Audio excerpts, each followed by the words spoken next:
Vamos a ver ahora cuáles son las acciones que plantea el Plan Nacional de Integridad y Lucha contra la Corrupción. Este plan, como ya había señalado anteriormente, se basa en la política de integridad y lucha contra la corrupción y como tal tiene tres ejes. Un primer eje es la parte preventiva, que busca fomentar y desarrollar la parte preventiva, es decir, mecanismos orientados a garantizar una estructura sólida dentro de las instituciones para evitar la corrupción. Uno segundo es la identificación y la gestión de riesgos, que busca saber exactamente cuáles son los problemas que tiene una determinada entidad o que tenemos como país, y sobre la base de esos problemas, de esos riesgos a la corrupción o a la vulneración de la integridad o esas particulares vulnerabilidades, recién sobre esa base, sobre esos riesgos identificados, se tienen que diseñar las estrategias para combatir la corrupción. Y el tercer eje es la sanción. Una estrategia anticorrupción no puede no tener una visión de fortalecer los mecanismos de investigación y sanción de la corrupción. Para ello, estos tres ejes contienen un conjunto de objetivos específicos y acciones que yo los invito a revisar en el Plan Nacional de Integridad y Lucha contra la Corrupción. No vamos a poder abordar cada uno de ellos, pero sí me interesa señalar que hay un total de 69 acciones. Vinculadas a la prevención son 29 acciones, vinculadas o relacionadas al tema de transparencia, la participación ciudadana, rendición de cuentas, reforma del sistema electoral, abordar los problemas vinculados a conflicto y gestión de intereses. En el caso de la identificación y gestión de riesgos, hay 21 acciones que están orientadas más bien al tema de denuncias, por ejemplo, y finalmente en la parte correspondiente a fortalecer la capacidad sancionadora del Estado, es decir, la sanción en general, la parte punitiva, ahí tenemos un total de 19 acciones. Ahora bien, estas 69 acciones que en total contiene el plan y que no vamos a detallar en este momento, sin embargo, sí me interesa que ustedes comprendan que las acciones contenidas en el plan tienen dos dimensiones. Hay un conjunto de acciones que están orientadas a fortalecer la cadena de valor de la administración o del sistema anticorrupción. ¿Y a qué nos referimos con la cadena de valor? Cuando nosotros hablamos de temas de corrupción, no hay una sola entidad responsable del tema de la lucha contra la corrupción. Son varias. Está desde la Policía Nacional, con su capacidad de investigación y detección de hechos irregulares. Está la Contraloría General de la República, también con una capacidad de intervenir cuando se trata o cuando hay uso inadecuado de los recursos públicos, a través de las acciones de control que realiza, identifica los hechos irregulares. De otro lado está el Ministerio Público, que como titular de la acción penal va a iniciar o va a formular denuncias, a formalizar las denuncias cuando se configura un hecho ilícito, ¿no es cierto? Pero finalmente tenemos al Poder Judicial, quien es el que va a sancionar un hecho de corrupción. Estas son las principales entidades que nosotros identificamos dentro de la cadena de valor, pero adicionalmente a estas entidades hay otras que tienen un rol también en la lucha contra la corrupción.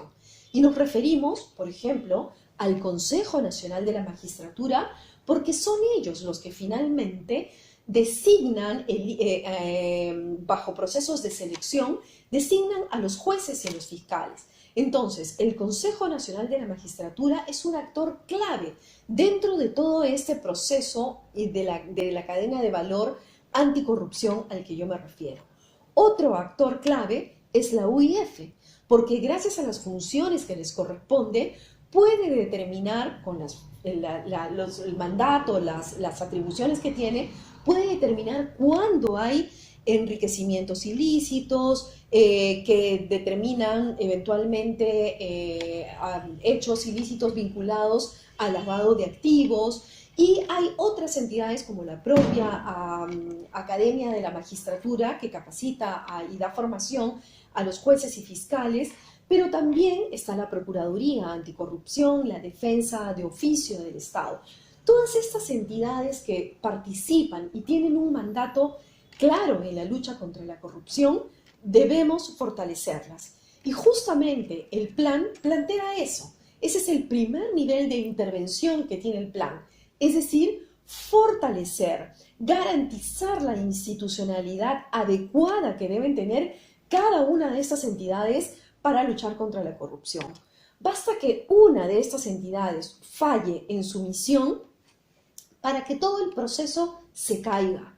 Por eso, y de ahí la importancia de que se asegure a estas entidades recursos adecuados, presupuesto adecuado, logística necesaria, peritos, locales, número suficiente de personal para que puedan realizar una óptima labor.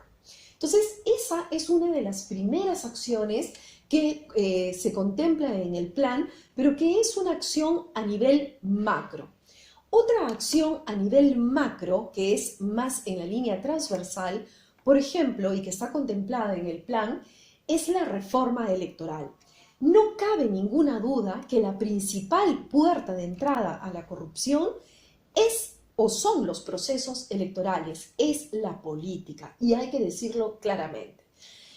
Por esa razón es necesario hacer toda una reforma en lo que se refiere a la institucionalidad de los partidos políticos y también redefinir las reglas que hoy en día operan, por ejemplo, para el financiamiento de los partidos políticos. Se está trabajando en esa línea, trabajando también de la mano con la sociedad civil, pero tenemos que tener claro que si nosotros no tenemos una institucionalidad adecuada de partidos políticos y no garantizamos reglas justas también en las contiendas electorales, financiamiento transparente, no vamos a tener o no vamos a caminar hacia tener buenos gobernantes, buenas autoridades en nuestro país. Otro tema importante que ya en la parte que señalaba las causas de la corrupción tiene que ver con la meritocracia, la carrera pública meritocrática que debe haber en nuestro país. Y ese es uno de los grandes objetivos macro que tenemos y que impulsamos a nivel del plan. Si no tenemos nosotros buen personal dentro de la administración pública, reglas claras para contratar al personal debidamente capacitado, debidamente filtrado bajo criterios de meritocracia, bajo criterios de probidad y honestidad, vamos a estar en las mismas. Podemos cambiar las normas, podemos cambiar las reglas de juego, pero en tanto el capital humano siga siendo el que lamentablemente todavía sigue habiendo en la administración pública, débilmente o pobremente formado, no vamos a caminar hacia un Estado que tenga capacidad fuerte, comprometida para luchar contra la corrupción. Entonces, ese es otro objetivo macro que se tiene establecido dentro del plan. Otro también tiene que ver con el proceso de contrataciones y los procesos asociados al desarrollo de infraestructura.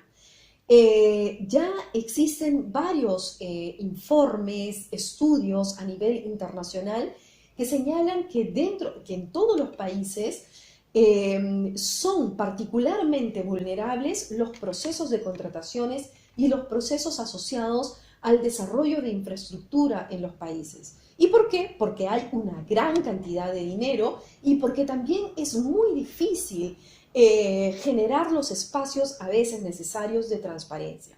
Por ello, también se está trabajando y se plantea la necesidad de que haya unas mejores condiciones para transparentar digitalizar la información, modernizarla a través de plataformas más modernas que garanticen que las contrataciones y todos los procesos de infraestructura estén asociados a criterios también de necesidad pública. Entonces, ese es otro punto que es necesario trabajar, pero que esto es necesario trabajarlo también a un nivel transversal y a un nivel macro. Ahora bien, hay otro nivel de acciones, hay otro nivel en la implementación de las acciones contenidas en el plan, y estas están referidas principalmente a lo que deben hacer cada una de las entidades de la administración pública. Por ejemplo, en el tema vinculado a la reforma del servicio civil, ¿tiene algo que hacer un gobierno regional o una municipalidad o un ministerio en especial?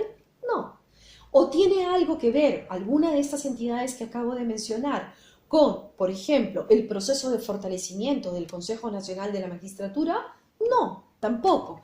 Entonces, estas dimensiones, estas primeras, corresponden a otro espacio en donde las altas autoridades del gobierno central, del legislativo, del judicial, tienen que intervenir. Sin embargo, para las entidades sí también hay un conjunto de acciones que tienen que implementarse.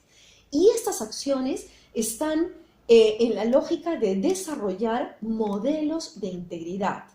Hoy en día, a nivel mundial, se empieza a entender que cada entidad tiene que manejar herramientas anticorrupción, herramientas de prevención de la corrupción, que si bien ya existen, pero que éstas deben estar debidamente articuladas entre sí. ¿A qué herramientas nos estamos refiriendo? Por ejemplo, nos referimos a la herramienta vinculada a la identificación y gestión de riesgos en el marco del control interno, que ya existen reglas para hacerlo y se vienen haciendo, aunque de manera aún todavía bastante débil. Otras herramientas también vinculadas a la prevención de la corrupción es todo lo referido, por ejemplo, a las políticas para garantizar mayor integridad en los procesos de contrataciones, o, por ejemplo, cómo hacer para prevenir los conflictos de interés, o cómo tener normas claras para asegurar las declaraciones juradas de intereses, de ingresos, bienes y rentas, que ya eso lo maneja la propia Contraloría. ¿Cómo tenemos reglas claras para evitar o asegurar, mejor dicho, el uso adecuado de los recursos del Estado? Lo que señalábamos como uno de los problemas que existen de que no tenemos reglas claras. Bueno, hay que tener reglas claras para usar adecuadamente los recursos del Estado, los vehículos, los locales, los muebles que se tienen dentro de una entidad. O, por ejemplo, también los regalos, ¿cuáles deben ser estos límites? Todo esto deben ser y están contenidos ya en códigos de ética, códigos de conducta, pero que se aplican de una manera todavía muy débil, no tienen la suficiente difusión estas herramientas. De otro lado, también otra herramienta es la transparencia, que es indispensable manejar dentro de la administración pública. A mayor nivel de transparencia, menor nivel de riesgo vamos a tener, porque son más ojos los que están viendo lo que como funcionarios estamos haciendo. Otra herramienta son los controles posteriores que la propia entidad tiene que hacer, el control previo que también tiene que hacer, o los controles que le corresponde a los órganos de control institucional, a quienes hay que o a los que hay que garantizar total autonomía y darle todas las herramientas necesarias para su trabajo. También la capacitación es una herramienta indispensable dentro de las entidades públicas, capacitar de manera permanente al personal, difundir, sensibilizar. También tener canales de recepción de denuncias anónimas, prever las denuncias anónimas que le permitan a la entidad saber exactamente por dónde están los problemas, dónde hay problemas y de qué manera se pueden resolver.